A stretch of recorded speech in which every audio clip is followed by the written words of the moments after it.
Today is Tuesday, July 25th. We are anchored in a place called Beavertail Bay, which is the northern shore of Michigan. Technically, I think it's part of the Upper Peninsula of Michigan, because you'd have to cross the bridge at Mackinac Straits to get over to the shoreline. So pretty quiet here. Nobody else is here. A couple cottages along the shore behind me. And I'm out for an early morning paddleboard before we get on our way and head to Mackinac Island. So really beautiful here, really quiet. Other than there's a highway beyond the trees. You can hear occasionally cars going by. So we're reminded that we're somewhat near civilization, which has been different than what we've had before in the North Channel. It's been very much in the wilderness there.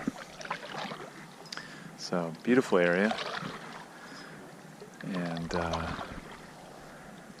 the water was so flat and calm this morning that the paddleboard was practically jumping off the deck and into the water for me, so I couldn't turn it down.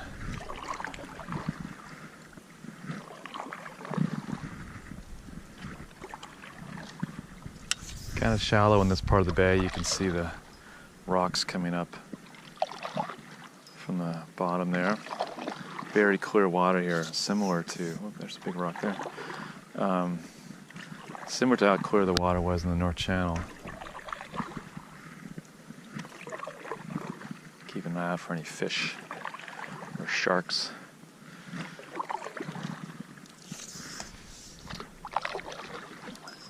We've gotten quite a bit of use out of these paddleboards. They're great. They're inflatable. So they're not as, exact comparison. They're not as perfect as a hard inflatable, but for our needs they're perfect because they deflate down and can be stowed away in our sail locker. They pack down to about the size of a large backpack. Pretty large backpack, I wouldn't say it's like a book bag, school bag, but maybe twice the size of that. It still has straps that you can carry it on your back if you want. And they're super light. You can easily lift one off the deck by yourself with one hand, probably. I'd say the only downside is that they're thicker off the water, so it takes a little bit more time to get used to it. So it might feel like it's a little bit hard to stay balanced. Whoop, here's a rock I gotta make sure I don't hit with a skeg. Alright, past contact chance there. They're a little farther off the water, and so they can be a little more unstable at first. Didn't take long. I feel like it's totally normal now and totally comfortable. And the other thing is, because they're so light, they can get blown around in a breeze. I mean, any paddleboard is hard when you've got a breeze out. But these, because they're off the water a little further, they've got a little bit more exposure to the wind. And but it hasn't been a big issue, and the lightness and portability of them far outweigh anything else. So we're really enjoying them. Karen got both two of them before our anniversary last summer, so we tried them out a little bit then.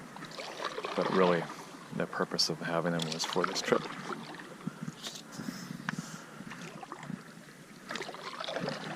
Somebody's got a nice sandy beach up there for their cottage. Looks pretty sweet. I'll probably turn around here a little bit to give them their privacy.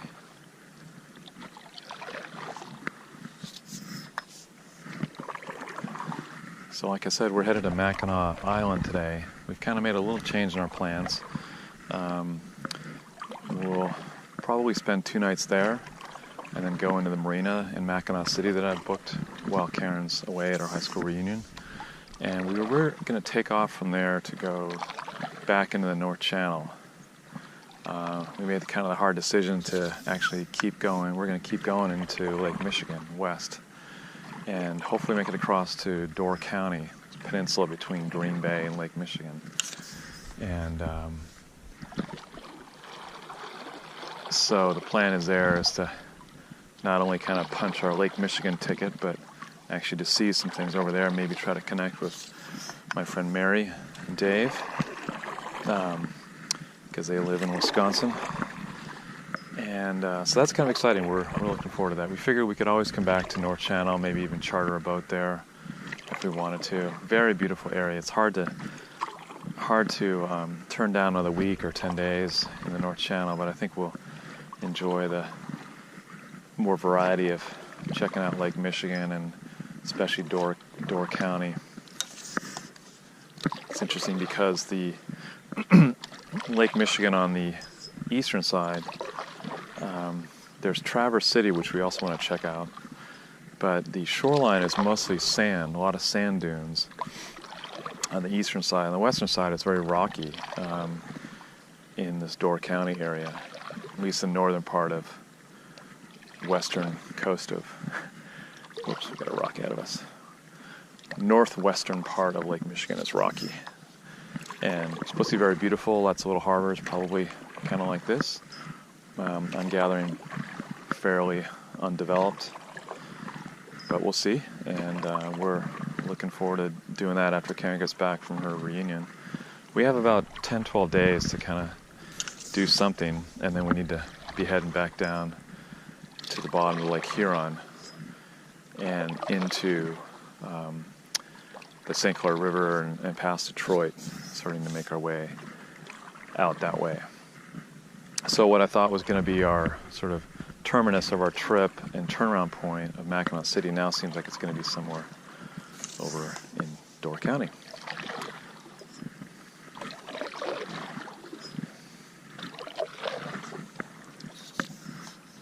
We'll have that kind of reflection of the boat in the water. Symmetrical thing going on there. It's really, really quiet here last night, which is great. Let's see if I can get over this rock without hitting it. So these paddleboards have they have a skeg in the middle, in the back, that you can remove, and then two little fins. So they track pretty well. But anyways, it was really quiet and calm last night. It was actually quite cold. I don't know the exact temperature, but we were chilly in the cockpit. We both took a swim after dinner. Water was sort of typical temperature, a little shockingly cold when you jump in at first and then you get used to it. But when you got out, it was actually colder than we expect. I would say the temperature would remind me of being in New England in like early September, when you can get a little bit of a chill at the end of the night, or end of the day and early morning. When I got up this morning, it was, I'd probably want to have a fleece on. So, sort of strange for July, but not a big deal in the end. It'll warm up today, I'm sure. One of the cottages over there on the other side of the shore there, they had a pretty big campfire going last night. Looked pretty nice. We were trying to figure out how we could finagle our way over and sit by their fire and get warm. Instead, we repaired to the salon down below and covered up in blankets and read for a while. It was that cold. So again, kind of reminded me of the sort of shoulder season up in New England. I'm sure it's an unusually colder temperature for them here. Feels kind of like you're in an aquarium because the water is so clear. Either I'm scaring away the fish or there's not too many fish in this area. I saw a little tiny one earlier.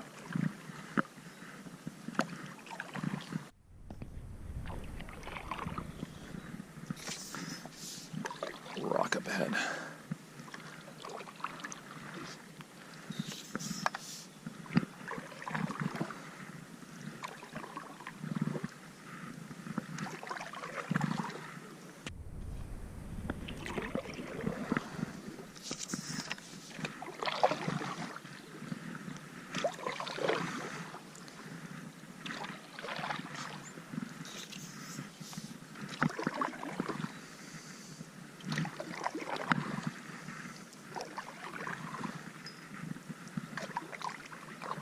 Highly recommend a GoPro camera or something like it if you're going to do a trip like we're doing or out in the wilderness or whatever. Actually, it doesn't need to be in the wilderness, it can be anywhere, but they're really handy, easy to use, I actually bought this for Karen for, what was it, I think a Mother's Day gift? I don't know, some sort of excuse so I could give it to her so we'd have it for our trip. Oh, some geese there, or ducks. You didn't expect me to come around here. Anyhow, bought it for them, bought it for her, and I got this thing on Amazon where it was like a package of different attachments and stuff, and it was like crazy. It was only like $20, and came with every possible thing you could imagine for a GoPro. The most helpful one of which is like this floating handle, it's maybe about 6 inches long. And it's great. It's not, we don't always necessarily use it in the water, but we just use it because it's a nice, sizable thing to hold on to point the camera back at yourself to record. But it is great when you're around the water, or of course in the water. And I tested it out. The camera goes down in the water, but the tip of the handle pops up and it has a little yellow paint on it, so you can find it. So that's nice. It's got like a long selfie stick thing that attaches the GoPro. A thing with a suction cup that we could theoretically put on the end of the paddleboard here. That's nice. And what I'm using today for the first time is this body cam kind of thing you'd sort of see a policeman wear. It's a couple straps that go around my chest, and it's got a mounting point on the front to put the camera. There's one that does that, but on your head. Straps around your head so you can, wherever you're looking, the camera's pointing that way. One that goes around, straps around your wrist. So it's crazy. There's probably like 15 different attachment things. And it's helpful because once you get used to it and see the amazing quality of the video that comes out of it, it's you want to take it with you in different places.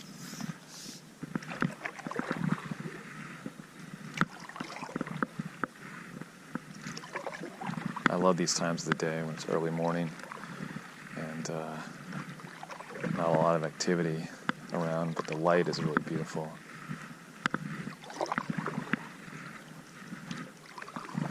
Get a little outdoor time and exercise time before the rest of the day starts, and then you can, I guess, not feel as guilty later in the day. If you get more exercise or activity done later in the day, it's like a bonus.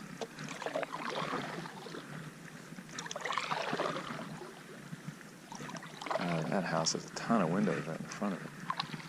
That's cool.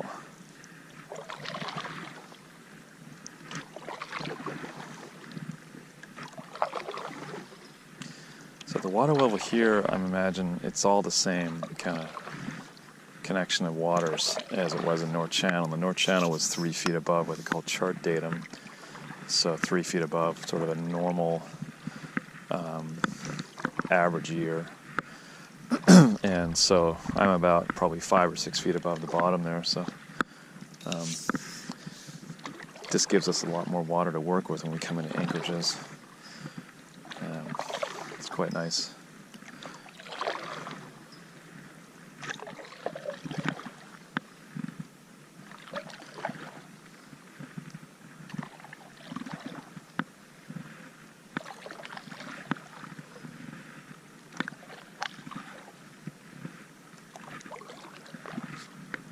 See a boat on the horizon, possibly with the camera. That white boat out there, some sort of power boat heading across west of here. I don't know what that is in the middle. Must be a lighthouse or some sort of navigation point. Doesn't look like a boat.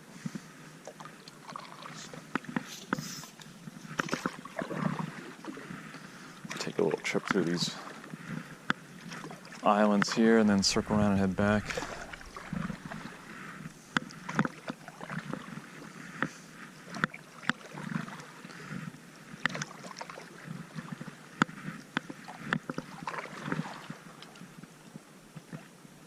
Just looking back and seeing if Karen was actually hopping in her paddleboard as well. It's so beautiful out here.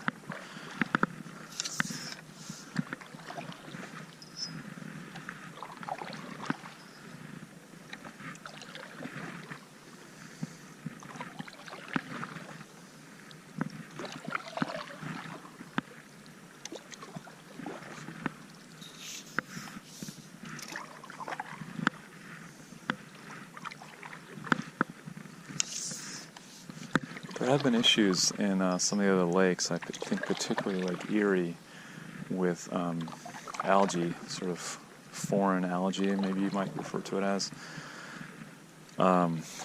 a result of a lot of fertilizer use on shore, and that washes down into the water systems. It's encouraging the growth of this algae. Actually, I don't know if it's foreign algae or just naturally occurring algae, but it's helping it to grow excessively more than it would normally.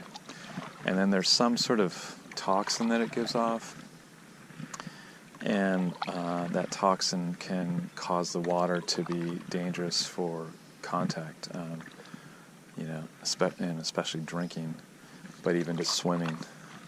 We didn't know about that really when we came through Lake Erie. We swam there each day after we had the invasion of the bugs. So I might try to research that more and provide a little more detail, but it's a different color of the water, and the water definitely isn't as clear. So that's kind of a hassle. But up here in Lake Huron, and definitely North Channel, I don't know about Lake Michigan, but you can see the water super clear. Haven't heard any issues with that algae and toxicity of the water. But Lake Erie's had a hard time. I mean, years ago, it was very polluted before a lot of environmental laws came into place with factories and what they could dump into Lake Erie. And all of the manufacturing was going on the coast of Lake Erie and Detroit and all that.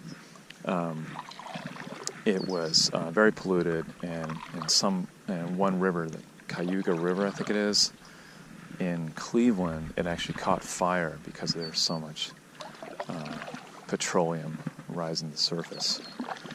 So it's a whole lot better than that now. We didn't notice any real pollution per se, or strange color of the water or smell of the water. But now they've got this issue with this algae and apparently some levels of toxicity in the water. But up here, obviously much better. We're not going to make it up to Lake Superior, but I've heard that it's kind of like another step up in cleanliness and purity of the water. The downside, I think Lake Superior could be a whole summer trip on its own almost. It's further. We could get there from here in a couple days, going up the Sioux Locks near Sault Ste. Marie. But that's just the entrance to Lake Superior. Lake Superior is huge and very remote, and so you kind of have to stock up with provisions and water and all that kind of stuff for a couple weeks. And I'm sure it would be a great trip. Kind of reminds me a little bit of what the boundary waters are like. And up in Minnesota, but the water there is supposed to be very clear and very, very cold. So we're skipping that on our trip because we still don't have time. But in the meantime, we're enjoying this beautiful water and the clarity of it.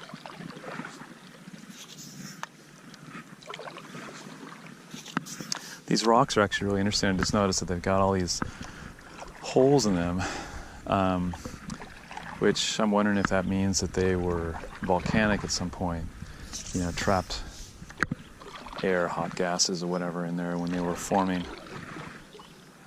Almost all of them are pitted with these tiny holes. So, have to figure that one out. Especially those rocks over there. Again, it sort of seems like it could be part of that Niagara escarpment that we keep talking about. The rock seems to have some similarities to that. Not exactly. Part of the Niagara escarpment, the grotto area that we were at, was really cool because it was a mixture of limestone in there, and just neat to see how the limestone weathers versus the rest of the rock. This doesn't quite seem like limestone, but it is pretty dark. That rock right there, the orange on top, it seems like it's pretty dark on the bottom. So it could be volcanic. I need one of my geology friends or brother Todd to tell me a little bit more about this. He's pretty amazing. He'll look at a rock and tell you all about it, and all the, give you an idea about how old it is and how it formed and all this stuff. And now he's selling software. Go figure. That's the way our careers go. Gotta stay flexible.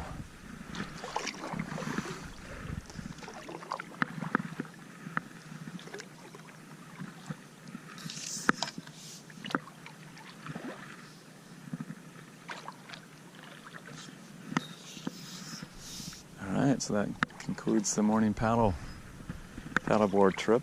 Thanks for hanging in there with me.